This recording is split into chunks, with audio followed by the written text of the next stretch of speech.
ఛత్తీస్గఢ్ లో మరోసారి తుపాకీలు గర్జించాయి. సుక్మా జిల్లాలో మావోయిస్టులకు భద్రతా బలగాలకు మధ్య భారీ ఎన్కౌంటర్ చోటు చేసుకుంది. ఈ ఘటనలో 10 మంది మావోయిస్టులు హతమయ్యారు. ఒడిశా సరిహద్దులు దాటి ఛత్తీస్గఢ్ లోకి మావోయిస్టులు ప్రవేశించినట్లు నిఘా వర్గాల నుంచి సమాచారం అందినట్లు అధికారులు తెలిపారు. సుక్మా ప్రాంతంలో భద్రతా బలగాలు ఈ ఉదయం సెర్చ్ ఆపరేషన్ ప్రారంభించాయని చెప్పారు.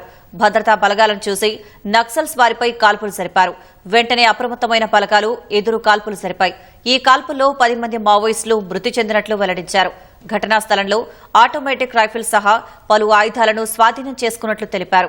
ప్రస్తుతం ఇరు వర్గాల మధ్య కాల్పులు కొనసాగుతున్నాయని వెల్లడించారు.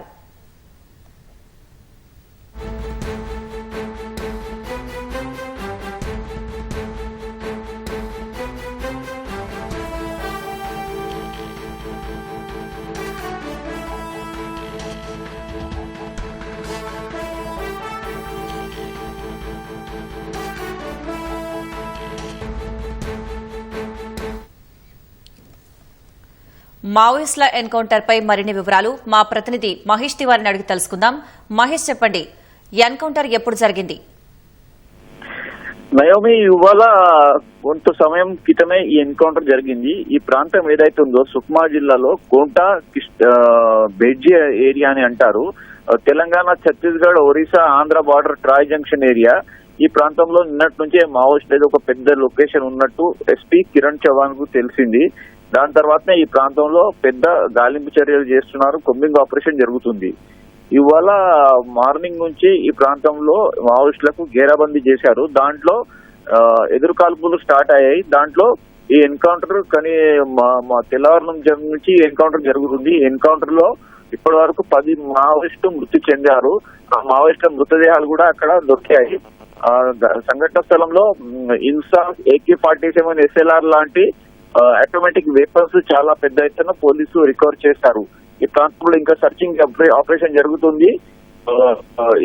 చనిపోయిన మావోయిస్ట్ దాంట్లో కోంటా కిస్టారం ఏరియా మావోయిస్టులు ఉన్నట్టు చెప్తున్నారు. అయినా డెడ్ బాడీస్ మావోయిస్టులు సుక్మా హెడ్ క్వార్టర్ తెచ్చిన తర్వాత దానికి గుర్తుపడతారు. దాంట్లో ఏ పెద్ద లీడర్స్ ఉన్నారా చనిపోయే మావోయిస్టులు దాంట్లో.